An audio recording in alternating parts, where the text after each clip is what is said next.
Es hora de Café y Palabras, conociendo más de la política, la economía y la sociedad de Costa Rica y el mundo, con el politólogo Claudio Alpizar Otoya.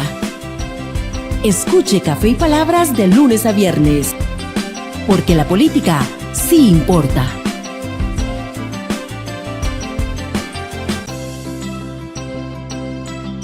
¿Qué tal, amigos? Bienvenidos a Café y Palabras. Les saluda a su amigo Claudio Alpizar Otoya en el programa que a usted le acompaña todas las mañanas de lunes a viernes al ser las 10 de la mañana.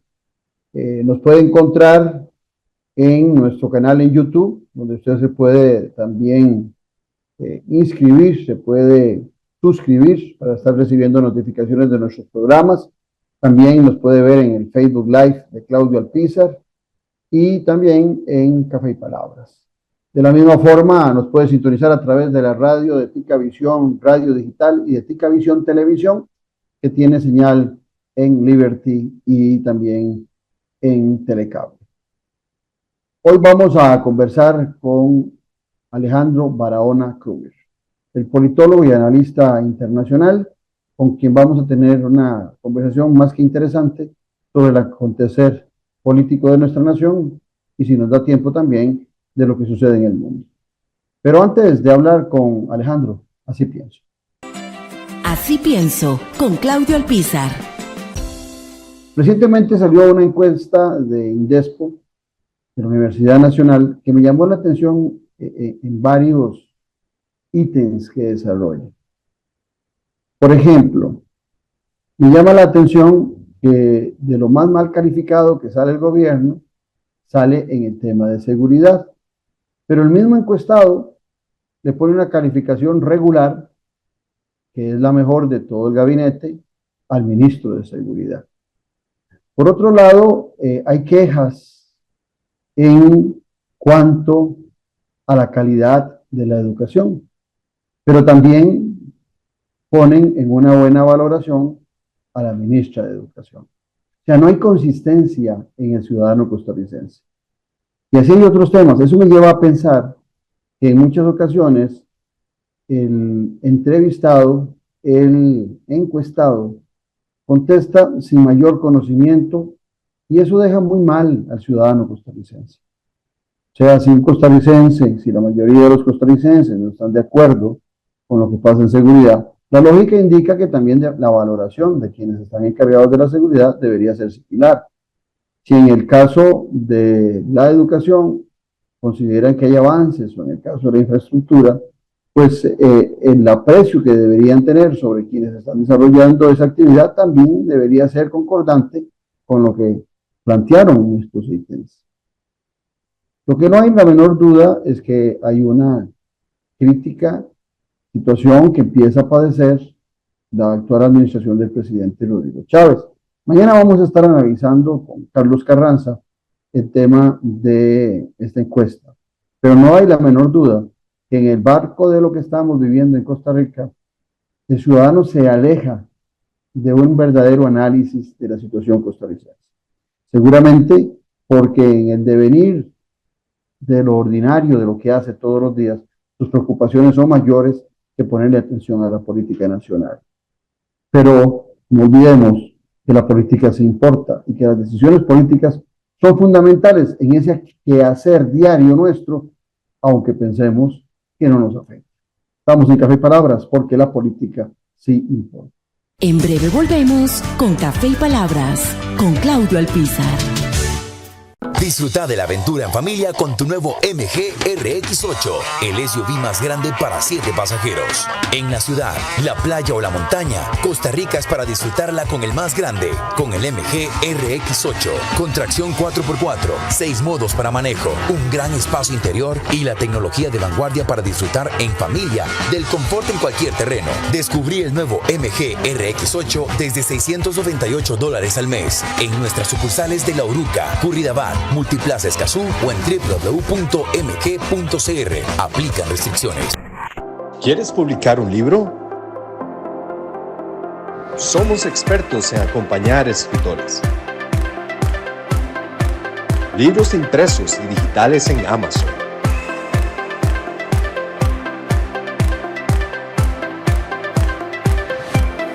Contáctenos jadecr.com. Editorial Jade. Publicamos para el mundo. Ya a la venta, el nuevo libro del politólogo Claudio Alpizar Otoya. Gobernabilidad y gobernanza, fuentes del desarrollo democrático de la nación. Un libro para comprender la diferencia de dos conceptos claves, que son dos caras de una misma moneda. Gobernabilidad y gobernanza, fuentes del desarrollo democrático de la nación. A la venta en las librerías de la Universidad de Costa Rica y en librerías internacional. También lo puede buscar y adquirir en Amazon. ¿Qué tal, amigos y amigas? Espero se encuentren muy bien. Quiero invitarlos para que nos acompañen todos los domingos a ser las 8 de la noche aquí en Ticavisión en Noches sin Tregua. Estamos en nuestra temporada número 13. 13 años de hablar de política con P mayúscula y de tenerlo a usted informado para que esté al tanto de lo que pasa en Costa Rica y en el mundo. Recuerde, domingos, 8 de la noche, aquí en Ticavisión y también en el canal de YouTube de Noches sin Tregua. Un abrazo.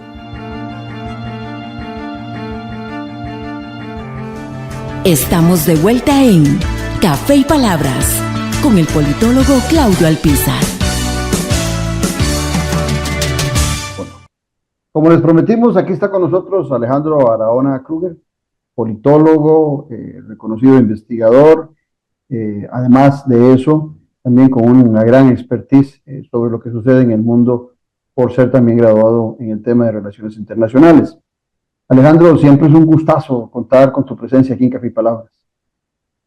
Igualmente, Claudio, y además hace ya varias semanas que no nos reuníamos Conversábamos. Y con tu audiencia, por supuesto, siempre es muy grato con una máxima que siempre es tratar de contribuir en el intercambio de experiencias, de conocimientos y, por qué no, también de algunas ideas.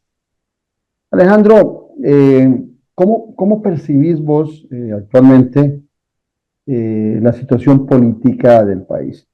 Si vos, como un médico, en este caso como un politólogo, tuvieras que hacer un análisis de medicina general, de política general, si tuvieras que hacerle un examen como hacen los doctores, que te miden la temperatura, ven cómo están tus reflejos, que si el corazón está palpando bien, bueno, todo ese tipo de temas, todo ese tipo de consideraciones que hacen los doctores en un chequeo general. El experto, el analista, ¿qué consideraciones tomaría en cuenta en ese análisis de Costa Rica hoy por hoy? Muy bonita la manera de introducir esa pregunta y me resulta también bastante cercana. Bueno, voy a tratar de ir haciendo un poco esa caracterización. Diría que estamos con una hipertensión como país, o sea, estamos bajo presión, bajo tensión, y eso es producto también de un ambiente muy crispado, ¿verdad? En el cual, lejos de estar creando puentes y logrando coincidir en las metas país, ciertamente seguimos antagonizando y desde el propio Ejecutivo se antagoniza permanentemente en lugar de estar tratando de unir voluntades. Hace ya varios años en tu programa decíamos que si el país fuera una carreta, deberíamos de tratar de sacarla de donde está estancada, poniéndonos todos de acuerdo en la dirección hacia la cual hay que sacarla. Bueno, hoy más que nunca veo que cada uno está presionando a la carreta desde diferentes lugares y la carreta no solamente está entrampada, sino va para atrás. Y cuando digo va para atrás, es cuando nos basamos en indicadores como el tema de la inseguridad, temas también de educación, temas, ¿por qué no?, de crecimiento económico. Son elementos que vislumbran, digamos, que lejos de decir que el paciente, aunque está en una presión y consciente de su situación y de la factura que le está pasando a su organismo, ciertamente no está siendo un buen paciente, en el tanto no está haciendo nada por remediar o cambiar su situación. Y cuando lo digo como país, ya no estoy simplemente hablando desde una perspectiva del Ejecutivo, que tiene un liderazgo, sino en general desde los diferentes puntos de vista. creo que por supuesto el tema de la inseguridad nos genera un enorme estrés a todos y todas, no importa si estamos dentro del área metropolitana, afuera, si vivimos en un barrio, en un condominio. El tema de la inseguridad es un tema creciente, y ya que mencionabas el tema del estudio del IDESPO de la Universidad Nacional, hay un indicador que a mí me preocupa mucho, y es cuando se le pregunta a los costarricenses si el gobierno tiene la capacidad para resolver los problemas en materia de inseguridad, y la respuesta mayoritaria es que no existe la capacidad para resolver ese problema. Entonces, de nuevo, la tensión va creciendo, igual que el indicador, por ejemplo, de homicidios.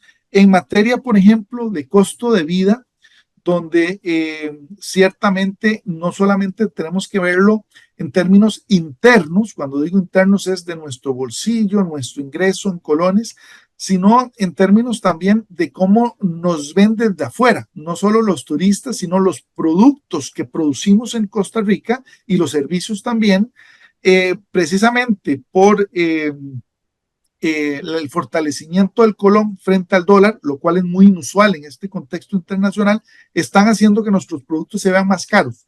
Eso significa que otros competidores logran colocarlos a mejores precios, no hablemos de calidad, hablemos de precios, y eso no ayuda a la generación de empleo interno.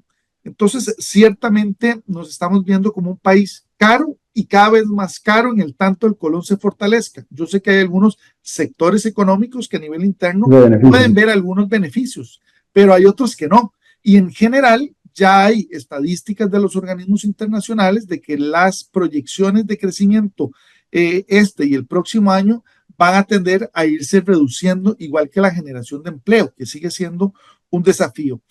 Otro elemento importante es que frente a esa situación que como país estamos viviendo y que genera esa situación, no tenemos una ruta clara. O sea, no tenemos un plan para mejorar nuestros hábitos en términos, por ejemplo, de alimentación, de ejercicio, de descansar, de consumir agua, en términos de un organismo. Si esto lo asociamos como país, entonces ciertamente no tenemos ruta en educación. Lo que se presentó en materia de seguridad es simplemente un plan estratégico anual.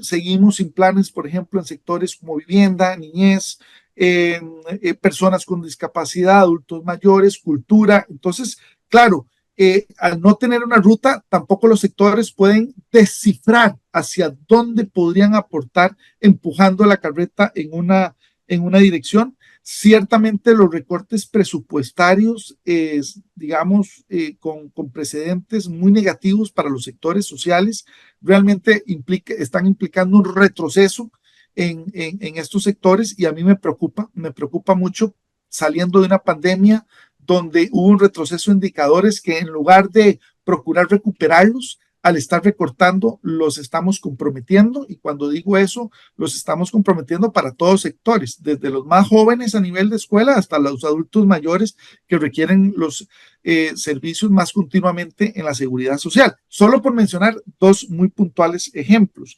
Y ciertamente hay un problema de actitud en términos de asumir las responsabilidades que a cada uno le competen. Esto no se trata solamente de echarle la culpa a un sector o a una institución, pero cada uno tiene que soportar su vela, y creo que aquí hay una lógica de pasar la bola, ¿verdad? De no asumir la responsabilidad, de señalar la responsabilidad de los otros y no asumir no solo la propia, sino los retos que me corresponden como sector o como actor dentro de un sector. Y ciertamente, y con esto voy cerrando, Claudio, no importa si es esta encuesta del IDESPO, la del CEIP, la del CIEP de la Universidad de Costa Rica, lo que estamos logrando evidenciar es que tanto a nivel de presidente, ministros, como en general del Ejecutivo, está perdiendo respaldo, confianza entre los costarricenses. Otra vez está resurgiendo un pesimismo en torno a qué sectores pueden tener algún tipo de mejora. Y creo que dentro de esa perspectiva, de nuevo, hay un problema en esta administración que involucra a los tres poderes de la República, y es que la agenda, digamos, pública institucional no está correspondida con las prioridades ciudadanas. Y eso quiere decir que ciertamente ese divorcio, esa disconformidad entre ciudadanía e institucionalidad pública nuevamente presenta no solo grietas, sino que direcciones diferentes. De nuevo, la carreta no se está sacando desde la misma perspectiva. Eso a nivel de introducción, Claudio. Alejandro, oyéndote y hablando de los tres poderes de la República, nosotros como politólogos sabemos que siempre los choques, por lo menos en medios de comunicación, los más evidentes, los que se exhiben mal, siempre son los choques que se dan entre un parlamento y un poder ejecutivo. El poder judicial siempre mantiene cierta discrecionalidad y por su propio terreno de desarrollo, se supone en buena teoría que no está imbuida en el tema de las luchas partidarias y políticas, a diferencia de lo que pasa en el Poder Ejecutivo y el Parlamento, en Costa Rica y en cualquier parte del mundo, principalmente en los países democráticos que comprenden la división de poderes. Dicho lo anterior, ciertamente siempre ha habido diferencias entre el Poder Ejecutivo y el Legislativo en muchos gobiernos que nosotros hemos visto pasar en nuestro país, y en ese marco hemos visto choques frontales duros, pero en la época del bipartidismo los choques eran entre dos partidos, los acuerdos eran mucho más sencillos, algunos dieron grandes réditos a este país, otros han sido criticados. Viene a partir del 2002, yo creo, con la primera participación del Partido de Acción Ciudadana, a perder fuerza ese bipartidismo en el Parlamento, donde se empiezan a dividir las fracciones en una mayor cantidad y tanto Liberación como la Unidad pierden mucha fuerza de la que tuvieron en el pasado. Hemos tenido hasta, si mal no recuerdo, 8 o 9 partidos representados desde entonces. Hoy tenemos 6 partidos representados en la Asamblea Legislativa, con unas fracciones un poquito más gorditas, ya no son aquellas fracciones unipersonales. Te hago este marco porque quiero escuchar cuál es tu reflexión en relación a las diferencias que encontramos hoy en esa relación entre poderes, entre el Poder Ejecutivo y el Poder Legislativo. Podríamos decir que es que la fracción del Poder Ejecutivo de hoy es una fracción muy pequeña. La original era de 10, hoy sabemos que es de 8. Todos se han alejado de la visión del presidente o de la acción del presidente de la República. Pero vamos a ver, también es cierto que el Partido de Acción Ciudadana, teniendo diferencias con el Poder Legislativo desde el Ejecutivo, gobernó en la época de Luis Guillermo Solís con 14 diputados y en la época de Carlos Alvarado la misma cantidad del presidente actual, 10 diputados.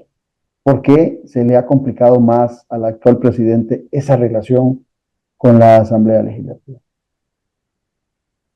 Bueno, en primer lugar, creo que tu pregunta tiene dos partes, la de partidos políticos y la del presidente. Vamos en el orden que planteaste. A nivel de partidos políticos hay un debilitamiento, ciertamente, de no solamente la fortaleza, sino del objetivo de los partidos. Hoy día, y lo hemos hablado, y lo has hablado con otros invitados también, se ha considerado los partidos, y es un grave error, más estructuras electorales o electoreras que propiamente el partido político como una agrupación permanente que canaliza los intereses y los lleva y los canaliza para lograr no solo tomar decisiones, sino llevarlos a la práctica.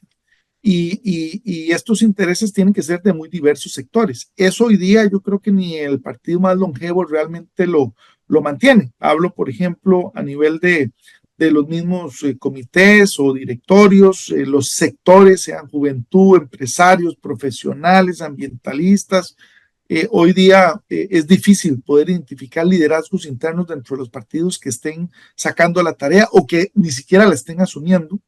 Esto quiere decir que en realidad tenemos, por un lado, un debilitamiento de los partidos en la práctica, aunque mantienen, digamos, sus condiciones en términos del código electoral, ¿verdad? Tiene que ser a través de los partidos políticos que se elija, pero hoy día el electorado lo que se está fijando no es nada más en las personas o en los liderazgos individuales, sino que hay un fenómeno que muchas veces dejamos pasar, y es que está siendo más fácil definir por quién no votar, y lo digo tanto a nivel nacional como a nivel municipal, como por quién sí hacerlo. O sea, empezamos en un proceso de descarte. Por este no voy a votar, por este tampoco. Ok, de los que quedan, entre comillas, vivos, ¿verdad? De los que quedan, digamos, todavía sin esa sanción electoral, entre quienes tomó la decisión.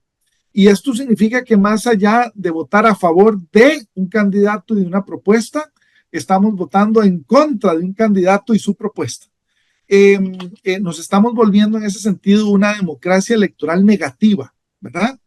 Porque no es de imán, sino más, o del imán positivo, del imán que atrae, sino de la otra parte del imán, la que no logra, digamos, atraer, en este caso, metales, para terminar el ejemplo. Creo que también tenemos un elemento que a mí me ha sorprendido y que sea tan evidente y que ningún partido realmente esté haciendo un esfuerzo claro por atraer liderazgos. Claudio, a vos que te gusta tanto el fútbol y a mucha de tu audiencia, cuando un equipo de fútbol no tiene un jugador para una determinada posición y tampoco están listos los de las ligas menores para poderlo ascender, ¿qué hace un equipo de fútbol? Busca un jugador que pueda no solo llenarle esa base, sino que tenga características que le permitan sumarse al equipo. Y esas características, en términos políticos, debería tener una visión compartida para no profundizar en temas ideológicos y generar polémica con parte de tu audiencia, pero que tú y yo estaremos de acuerdo que la ideología es muy importante porque sintetiza esas visiones. Bueno, pero te detengo ahí nada más. Es muy importante, pero hasta el mismo ciudadano y los miembros de los partidos han obviado eso porque dicen que hoy por hoy el pragmatismo es lo que manda. Y no solo eso, sino que hay un sector que no es pequeño, que realmente no quiere participar de los asuntos públicos, o por lo menos no hacerlo directamente, o sea, metiéndose a participar directamente o inclusive proponiendo su nombre, porque ciertamente la política ha ido cada vez, digamos, depreciándose, y esto es culpa no solo de los partidos, sino de las personas que lo representan, y lo representan a todo nivel. No solo digo cuando ganan el ejecutivo o están en el parlamento, hablemos también de los alcaldes, de los regidores, de los síndicos, de los comités políticos. Realmente, ¿cuál es yo no diría el aporte porque sería un poco ingrato, pero cuál sería la percepción que se está proyectando? Y realmente no es de fortalecimiento, de mejora, de visión, ni siquiera de un elemento, y con esto voy pasando a la segunda parte de tu pregunta, de desarrollo de capacidades y habilidades políticas en materia de negociación. Si ya un partido hoy día no tiene capacidad para por sí mismo plantear una visión país, al menos debería poderlo hacer con otros partidos y tener algunos elementos comunes que le permitan inclusive y le faciliten en el Parlamento construir esos puentes. Y voy cerrando. Para entrarle a esa segunda parte que querías entrarle, nada más te agrego algo para que también sea parte del desarrollo de tu intervención. ¿No sería más fácil en una asamblea legislativa y en un poder ejecutivo ponerse de acuerdo cuando no hay luchas ideológicas, sino que hay pragmatismo? Cuando los partidos se han desnudado sin ideología, cualquiera diría, hoy es más fácil que se pongan de acuerdo porque es posible que todos puedan pensar parecido. Te la dejo ahí. Muy bien. Nada más cierro la idea anterior para decir que no es un problema solo de partidos políticos. Es un problema que también pasa por los sindicatos, por las cámaras empresariales, por el sector de educación, y no dejemos tampoco por fuera las organizaciones ambientales, por mencionar las que más movilizan históricamente en nuestro país. O sea, el tema de los liderazgos no solo no los estamos aprovechando, sino que tampoco los estamos fortaleciendo. Y entonces la pregunta es, cuando tenemos que llegar a enfrentar una realidad multipartidista, con múltiples actores, con visiones fragmentadas, entonces, ¿cómo construimos una visión país? Y ahí es donde entro a la segunda parte de tu pregunta. Creo que uno de los elementos muy importantes es que si no hemos logrado desarrollar como país esas, digamos, esa visión y esas capacidades de quienes nos representan en política, en economía, laboralmente, en lo que ustedes, es más, hasta deportivamente, si ustedes quieren ampliarlo, Entonces, se hace realmente muy difícil poder llegar a acuerdos. Y entonces la visión ni siquiera es una visión empática en términos de la responsabilidad con el electorado de mis representados. O sea, bueno, yo tengo que hacer mi mandato y sacar una tarea y sacar un resultado. Yo, por ejemplo, cuando veo este último estudio del IDESPO y también con el CIEP, me pregunto cuál va a ser el legado de esta administración, y todavía llegando a la mitad del gobierno no me queda claro, porque francamente no veo ni las rutas ni las prioridades, y francamente veo un debilitamiento en términos de no solo la institucionalidad, que tal vez para algunos ciudadanos no les sea tan cercano, pero ciertamente no estamos construyendo una visión país que permita no solo sacar la tarea en estos 2 años, sino que genere las bases para los próximos. Entonces estamos como en como cuando voy a utilizar aquí un ejemplo, cuando el celular se nos queda pegado y le damos reinicio y vuelve a cargar, pero no carga, y le volvemos a dar reinicio. Nos está pasando eso con cada administración, y hay un elemento que a mí me preocupa, y es que el electorado va cansándose en términos de procurar de buena fe, no solo participar, sino cumplir con una parte de su mandato, que es la delegación en términos de participación para escoger a nuestros representantes, porque la otra parte es participar, ¿verdad? O sea, el ciudadano no puede decir, ya voté, ya cumplí. No, hay una responsabilidad también en participar desde diferentes aristas, pero se va cansando y va perdiendo la confianza, ya no solo en los partidos, que son las instituciones con el menor respaldo. Cuidado, y va perdiendo también la confianza en el esquema de buscar personas con liderazgo que puedan sacar la tarea. Y liderazgos pueden ser liderazgos muy democráticos o liderazgos más autoritarios.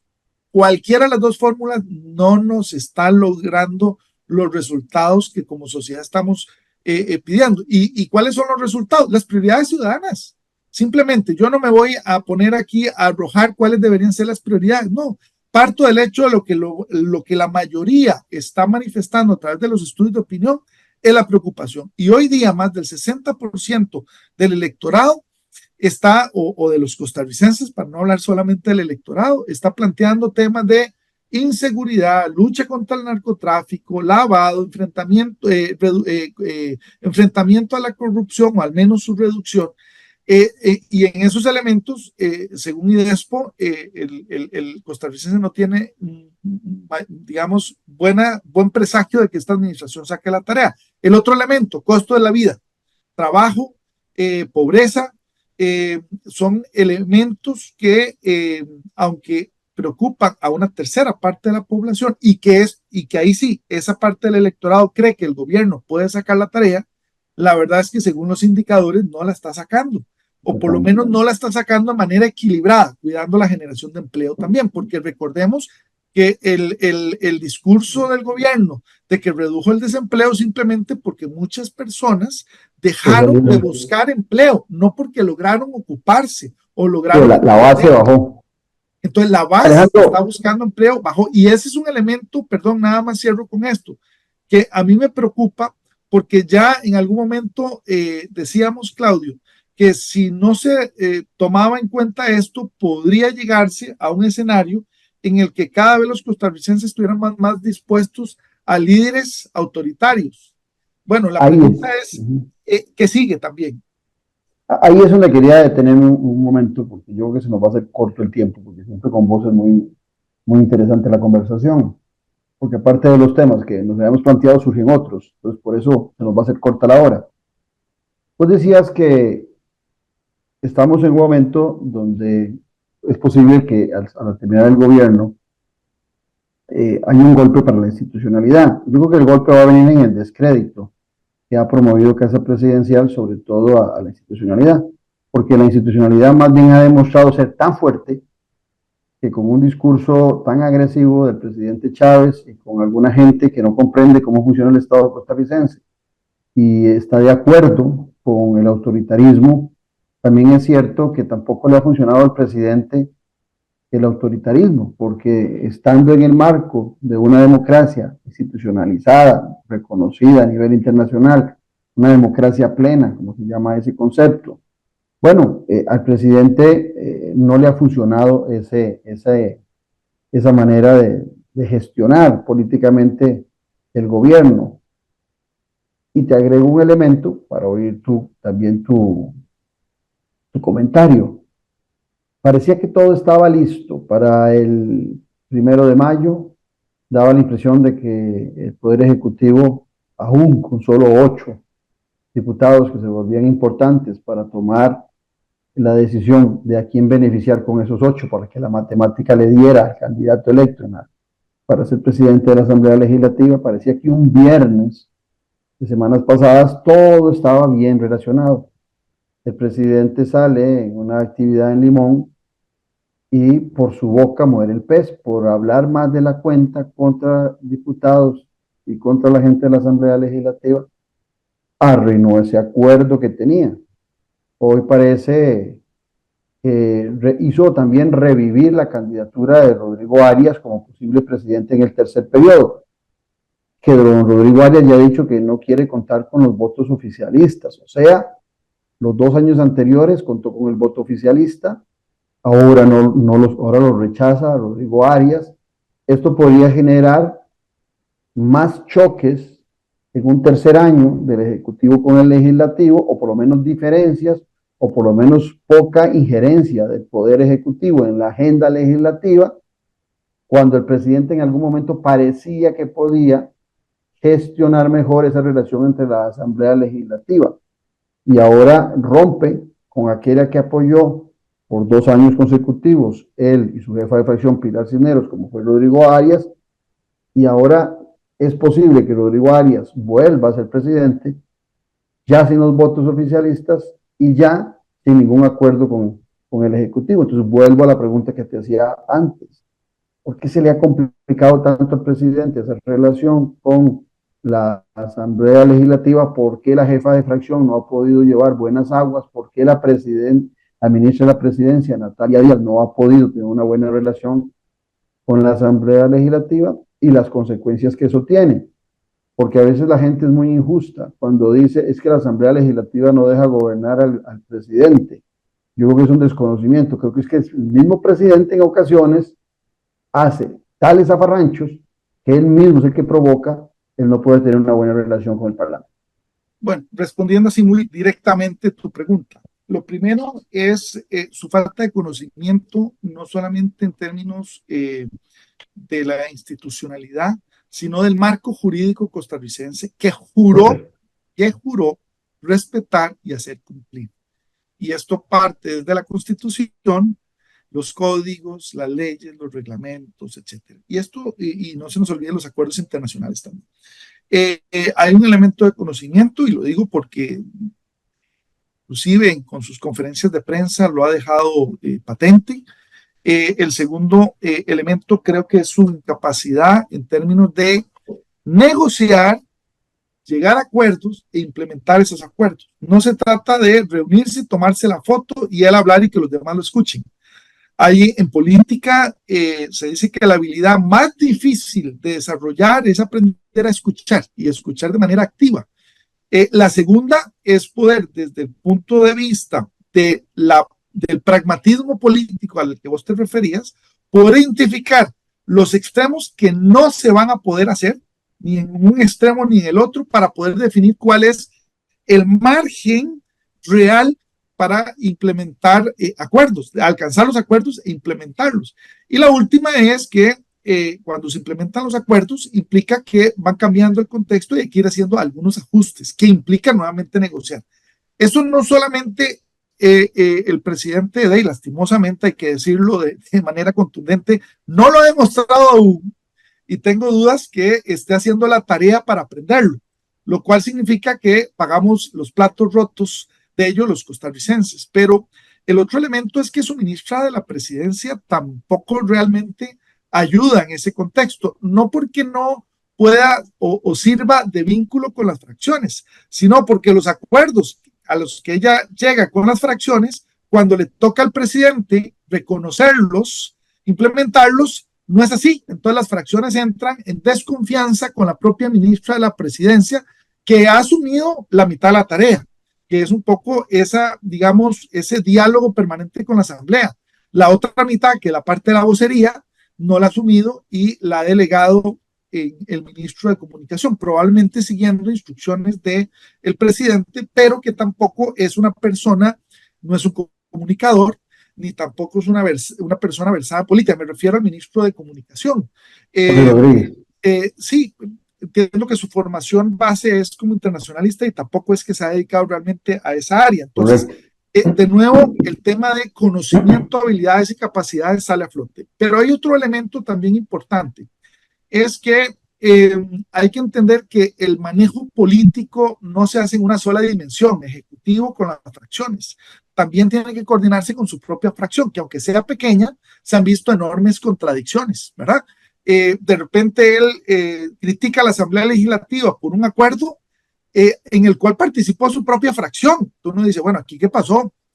No solo el presidente no se comunicó con su fracción o con su jefa de fracción, tampoco lo hizo la ministra de la presidencia. Entonces, lo que uno ve realmente son cortocircuitos que crispan el ambiente porque no queda claro tampoco cuál es la ruta para no solamente llegar a ese diálogo, esa negociación, ese acuerdo, esa implementación, sino que ya a estas alturas, a 2 años, la pregunta es, ¿y será que el gobierno lo va a tener, va a llegar a ese nivel? Porque si solamente confronta, lo que hay que ver es lo siguiente, y yo quiero en esto ser muy pragmático, Claudio. El que está obligado a sacar la tarea, ¿quién es? ¿Es la Asamblea Legislativa? ¿Es el Poder Judicial o es el Ejecutivo? Lo digo porque la mayor presión, cuando me preguntaste al principio cómo veía yo la salud del paciente, es que la mayor presión la tiene el paciente. Al médico no le va a pasar nada si el paciente no le hace caso, más trabajo va a tener. Pero el problema lo tiene el paciente. Entonces, el paciente aquí está jugando contra el tiempo. Ya no tiene 4 años, ya no tiene 3 años. Está a punto de que solo le quedan 2 años y de esos 2 años, medio año se va en elecciones. O sea, en la práctica le va a quedar 1 año y algo podrá hacer en el medio año antes de entrar ya en el ciclo electoral. O sea, y de nuevo, si yo le preguntara a cada uno, esta es una pregunta que cada uno se tiene que responder. ¿Qué es lo que este presidente y su administración va a lograr al final del gobierno? ¿Qué es lo que cada uno tiene claro que es la prioridad, el mandato? Y lo puede sacar en 1 año y medio. Si se pueden responder, la segunda pregunta es, ¿puede sacar 1 año y medio y qué le hace falta? Entonces, cierro con esto, Claudio. Yo creo que ahí hay que entender que en un sistema democrático, Costa Rica es uno de los países más democráticos por dicha y gracias a, no voy a decir solo a Dios, sino a las generaciones que nos antecedieron, es para entender que el poder en un país no puede tenerlo una persona o un solo poder. Quedó totalmente distribuido. ¿Para qué? Para que se tengan que buscar los equilibrios, los pesos y contrapesos, y nadie se arroje la potestad de adueñarse de la bola y del partido.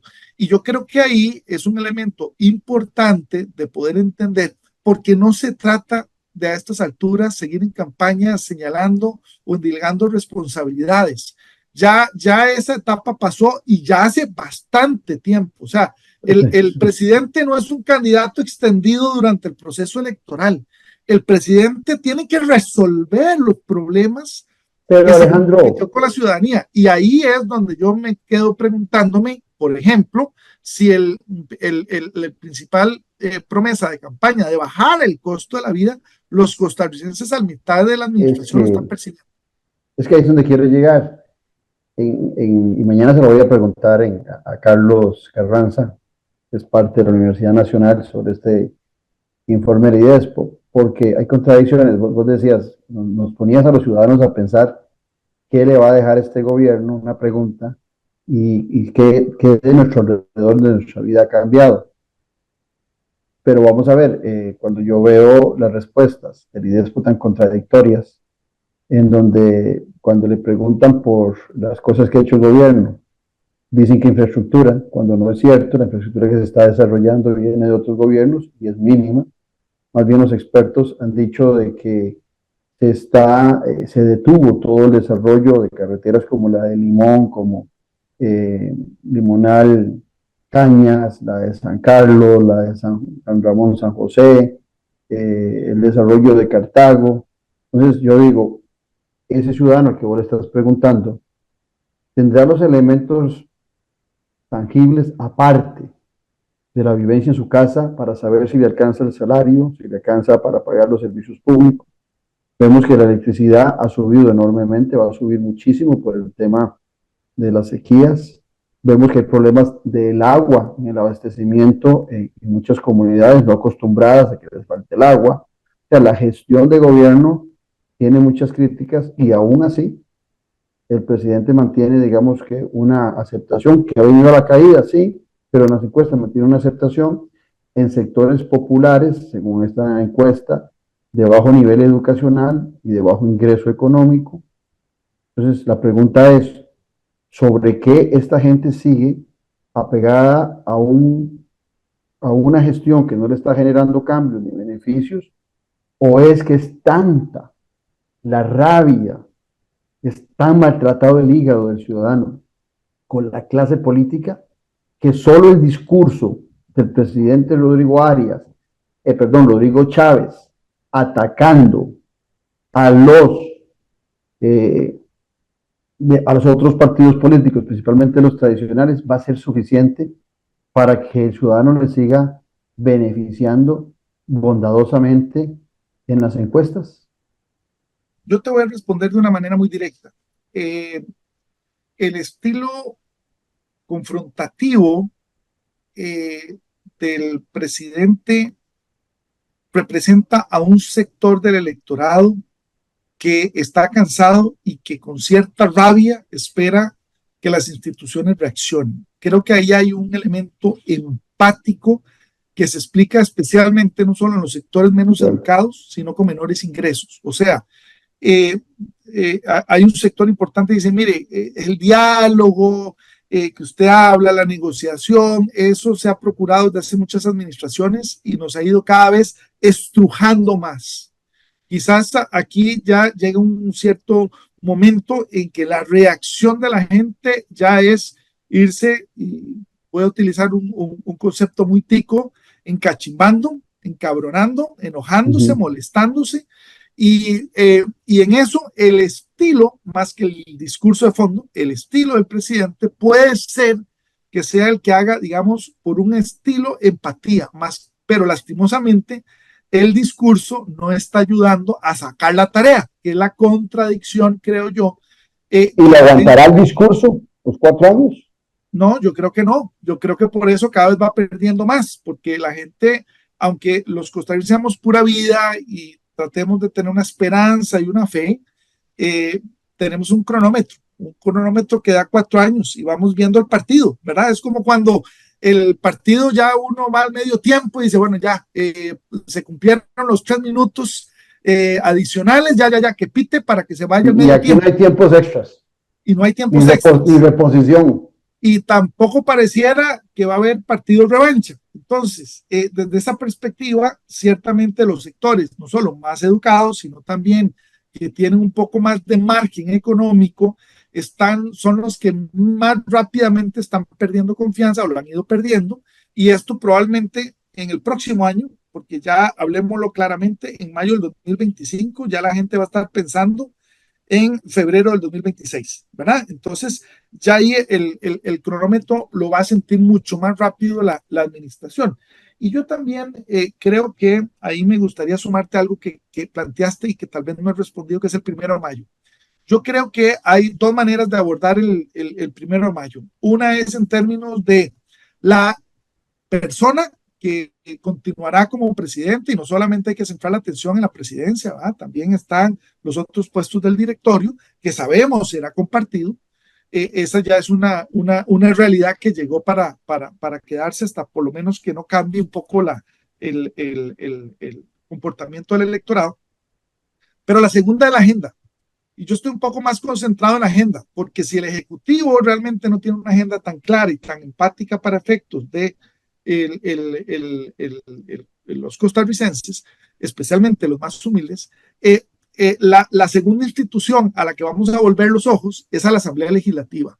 Y yo quisiera pensar que en esa agenda, más allá del tema de seguridad, que estoy claro, es una prioridad para los ciudadanos, En el discurso dice el Ejecutivo que también es prioridad para ellos y queda claro que también el Ejecutivo, en términos de la agenda de proyectos, lo cierto es que hay que ir un poco más allá porque los problemas no son estáticos y no es el único problema. Entonces, la Asamblea Legislativa tiene que ir logrando entender no solamente su rol de equilibrio, o sea, si el Ejecutivo no está haciendo algo bien, el Legislativo tiene que lograr hacerlo porque tiene una responsabilidad electoral con quienes votaron por esos diputados o esos candidatos. Recordemos que varios de los candidatos también fueron candidatos a presidente. A la presidencia.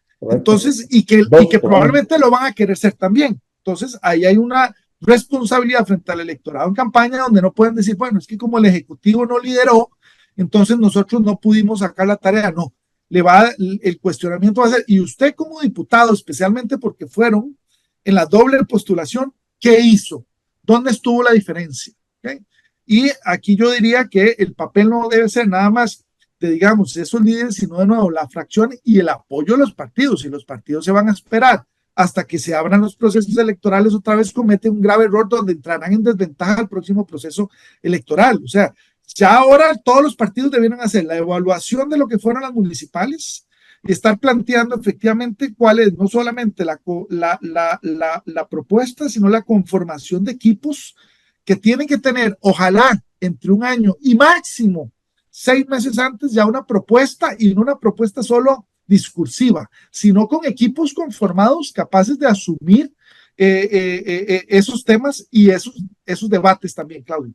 Nos queda poco tiempo y no quiero desaprovechar tu presencia en el programa por tu conocimiento en el tema de los derechos humanos. Tengo 2 temas. El primero, para ver si lo logramos abordar. El primero es el comunicado, el informe que le presentaron desde la Embajada de los Estados Unidos en Costa Rica a el Congreso de los Estados Unidos, un informe que la Secretaría de Estado de los Estados Unidos hace en todos los países donde tiene embajada y que se lo presenta al Congreso, dígase Cámara de Representantes y Senadores, para el conocimiento de cómo se encuentra cada país, principalmente concentrado en los derechos humanos. Y hubo muchas críticas, o sea, en el análisis hay mucha preocupación por el tema de la libertad de expresión, por el tema de la libertad de prensa, muy atacada por el presidente de la República, pero también aparecen otros elementos de derechos humanos que no solamente son responsabilidad del actual gobierno, sino de otros. En general, ¿tenés alguna preocupación? ¿Considerás que es importante ponerle atención a este informe? ¿Y qué diferencias o qué represalias podríamos tener de un aliado político y económico como ha sido Estados Unidos con Costa Rica? Bueno, lo voy a ver primero a nivel interno. Los ciudadanos y las personas, hablemoslo en términos de las personas, tenemos el derecho humano a la información. Y no es cualquier información, tiene que ser información de calidad. Y este elemento significa que los medios de comunicación, sean públicos o sean privados, ese debe ser su principal objetivo.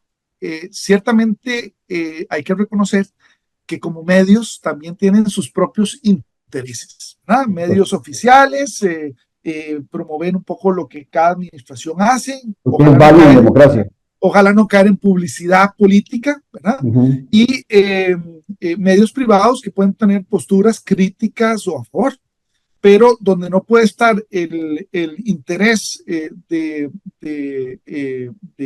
digamos, libertad de prensa por encima de la libertad de expresión y de información que tenemos los ciudadanos. Y ahí es donde todos tenemos que converger, desde los ciudadanos, los medios y el gobierno. Y por supuesto, sabemos que en esta administración ha habido una explosión, no, vamos a ver, una situación crítica en términos de que se han ido reduciendo los medios de comunicación, han reducido tanto prensa escrita como también noticiarios en canales, se han ido reduciendo. Eso significa que tenemos una menor oferta y también quedamos más vulnerables en ese sentido a la desinformación que circula en redes sociales, especialmente si no advertimos los riesgos de poder discernir entre información y desinformación en los medios de comunicación, y eso lastimosamente lesiona la convivencia interna y también los apoyos y los, digamos, debilitamientos. Entonces, yo sí estoy preocupado porque no se está fortaleciendo la prensa, porque no se está viendo la visión desde la perspectiva de la calidad informativa. Cada vez tenemos visiones más antagónicas entre la versión del Ejecutivo versus, por ejemplo, de otros medios. Y ciertamente en una sociedad la prensa hace una labor de fortalecimiento democrática clave y no habla bien de cómo avanzamos como democracia si no solamente se debilitan los partidos, sino si hay una represalia a comunicadores o hay un señalamiento, una cizaña desde el poder hacia los comunicadores. Eso no se vale en la prensa. Se puede debatir, pero se puede también cuestionar, pero no se tiene por qué lesionar. Y yo creo que ahí hay una frase que yo quiero sembrar hacia el final de tu programa y es la siguiente: el objetivo de una argumentación o de una discusión nunca debe ser la victoria, sino el progreso. Y entonces la pregunta es, cuando hablamos de medios de comunicación, no se trata de que uno le gane al otro o uno dañe más al otro. De lo que se trata es que progresemos como país. Y la prensa tiene que señalar lo que no está bien, no solamente en términos de lo público, sino también de lo privado. Y ahí hay una tarea permanente. Hay muchas críticas que se le puede hacer a la prensa y al gobierno también, pero el ejercicio tiene que ir mejorando en términos de el costarricense, de quien consume esa información y merece y tiene el derecho de que sea de calidad. Respecto a Estados Unidos, yo creo que también hay que tener cuidado porque a veces Estados Unidos también es muy bueno para señalar críticas hacia afuera, pero no tanto hacia adentro. Entonces, como decimos nosotros, bienvenida a la crítica, pero también tiene que ser autocrítico el proceso, porque Estados Unidos tiene enormes desafíos en materia de medios de comunicación y desinformación. Y yo creo que ya este es un tema que no solamente es un tema nacional, cada vez tiene que convergerse o coincidirse más, que tiene que tener un abordaje internacional, porque estamos viendo cada vez que buena parte de los conflictos y de las confrontaciones nacen de malas informaciones o de informaciones parcializadas o informaciones patrocinadas de unos y de otros. Entonces tiene que haber un ejercicio también, no sé si llamarlo de fiscalización, pero de vigilancia y de mejora continua. Claudio. No, se nos quedan unos temitas ahí, pero se nos fue el tiempo. Y en televisión el tiempo es estricto en cuanto a empezar y terminar. Agradecerte tu presencia, Alejandro. Habrán otras oportunidades para poder seguir desarrollando los temas y como siempre un gustazo para mí y para los oyentes haber disfrutado tu intervención. Muchísimas gracias por la invitación. Me alegra que queden temas, porque así no va a pasar tanto tiempo para que nos volvamos a encontrar. Y por supuesto un mensaje a tu audiencia: no se trata de que coincidamos, sino que vayamos enriqueciendo nuestros argumentos de manera mutua, y ese es el fin con el cual uno participa de manera ciudadana y desinteresada en estos ejercicios. Y por supuesto, de una vez, captando la atención en la próxima entrevista en términos de la profundidad de lo que los estudios de opinión pública revelan y deberían implicar en términos del futuro cercano para todos en democracia. Muchas gracias, Alejandro Barahona, pero sobre todo ustedes por habernos acompañado. Nos esperamos mañana, siempre a ser las 10 aquí en Café y Palabras, porque la política sí importa. Esto fue Café y Palabras, porque la política sí importa, con el politólogo Claudio Alpizar Otoya. Escuche Café y Palabras de lunes a viernes, porque la política sí importa.